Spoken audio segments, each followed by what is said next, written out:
How's it, guys? Welcome back to another one of my hunting videos. Well, I'm here again. Just got to my spot about 150 yards from the parking area, but the wind is kind of swirling, so I just decided to hang out here and glass a bit, glass all these areas across the gulch and see what comes my way. Hopefully get luck today. Cross my fingers. I'm not really out for any specific, but I'm here for meat today, so wish me luck, guys. Alright, check with you guys later if I got something or see something. So after glassing for almost half an hour, I spotted this 3 bucks with 2 of them 30-inch class bucks and one small buck coming down from the other side of the gulch. And I took that footage right there with my phone, and this is a closer perspective. I'm freehanding my cell phone against my binos because I forgot my adapter. So bear with the shaky video, guys. And as you guys can see, one of them is a 4-pointer. That's the other 30-inch class buck. And this one right here walking down is actually the one I'll be shooting at. And he looks like he's about 34, 35 inches. At least his left side anyway. Because you can see that thing's like basically 90-degree, man. The sweep is 90-degree. And I was excited to spot these 3 bucks.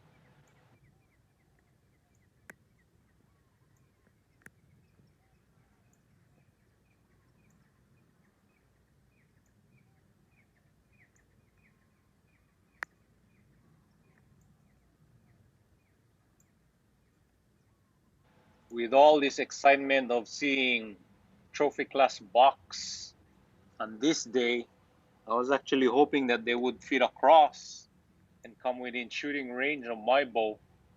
So after waiting for almost an hour watching them, getting all excited, the smallest of the 3 bucks started to fit across, and he was at about 50 yards, and then 10 minutes later the 2 big boys followed.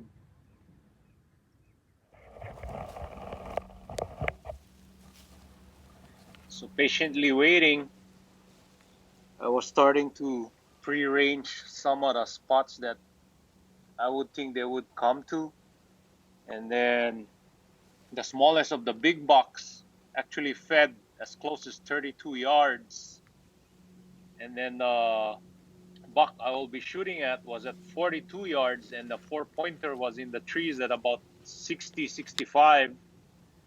So watching the smallest buck, he was actually looking around. He was kind of on edge because of the wind was kind of swirly, but I was uphill watching him down below, so I believe the elevation was kind of hiding my scent, because as you guys can see, the grass is still, man, like there was no wind. There's a little bit, but it was swirly.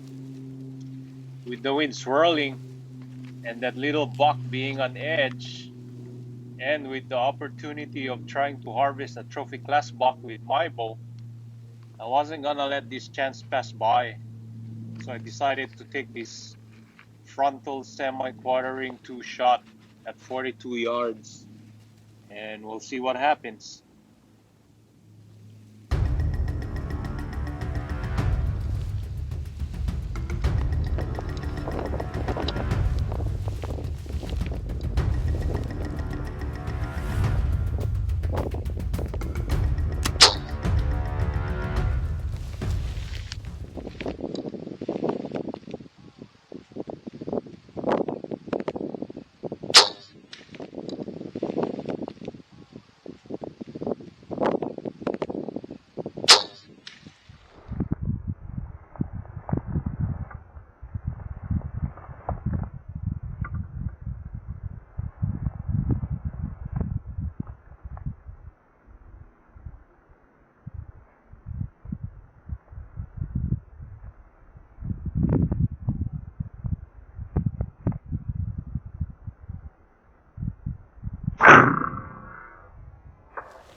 So you heard the arrow hit, but what you guys didn't see was with the buck being almost 100% frontal towards me, I got a deflection off of his antler, and instead of hitting him mid-mass, my arrow deflected to the side and I actually sliced his stomach open. And as you guys can see, I put another arrow. They stopped at about 70 yards, and I was gonna try and shoot at them, but they already knew where I was, so they just took off. And I was so disappointed right here. Like, I couldn't believe it, but it just happened. I don't know what to say.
Well, guys, I'm so disappointed in myself, but couldn't help it. There was a monster buck, the wind swirling.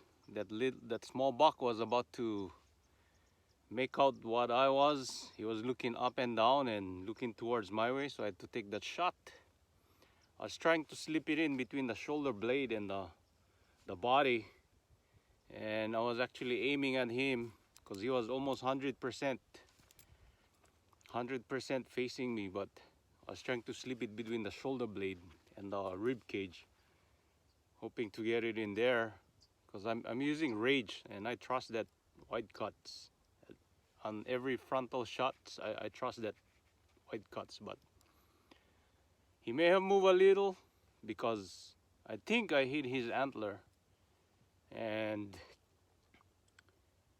I gashed him on the side, on the left side of his stomach. There's about 10 to 12 inches gash, and as I was watching him across going up, I could see that gut hanging out, but it's not punctured, it's all red. So, and he's walking like there's no issue, but I don't know, guys.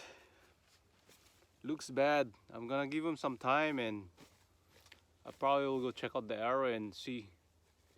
The arrow tells everything, so see what happens. Wish me luck. I hope we find him.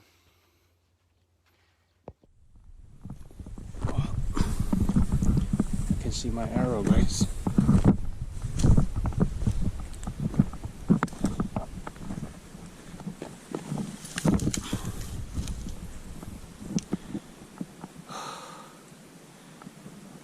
Not much blood on him, but not even blood on the fletching. Not even any blood on the arrow. You can see that fat right there. But I know I did hit him because I could see the big gash on the left side of his belly, and half of his guts was hanging out. So I don't know how long it's gonna take for him to go down, but he'll definitely go down. Hopefully. Well, I'm gonna give him time. Maybe in an hour I'll go and follow him.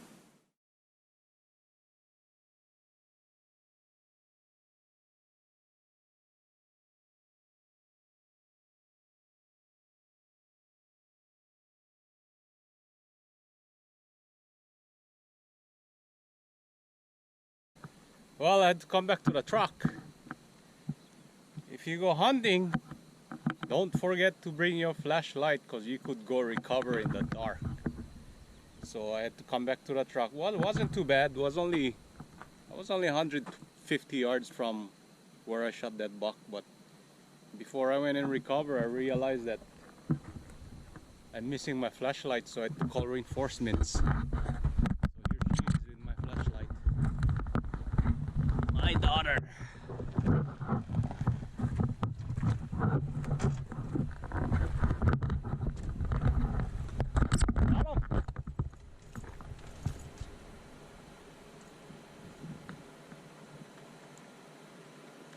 Two flashlights and game bags. Hey guys, so I got on the buck's trail, but I pushed him.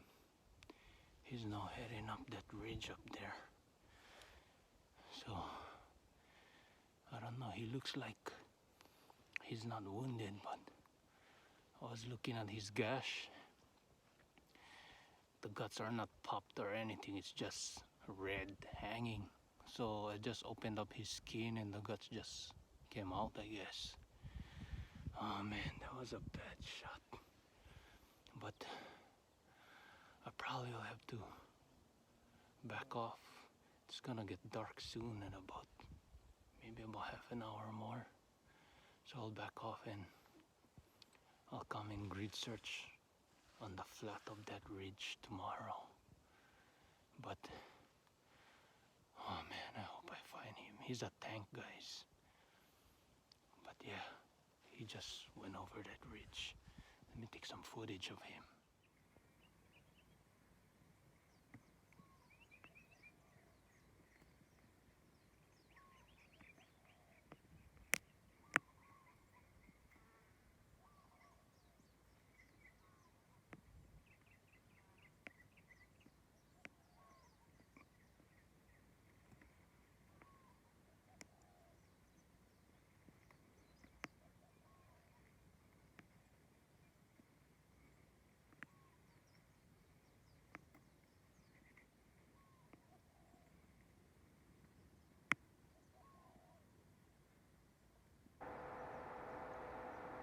So with that, I will end the video right here and stay tuned for part 2. The search continues.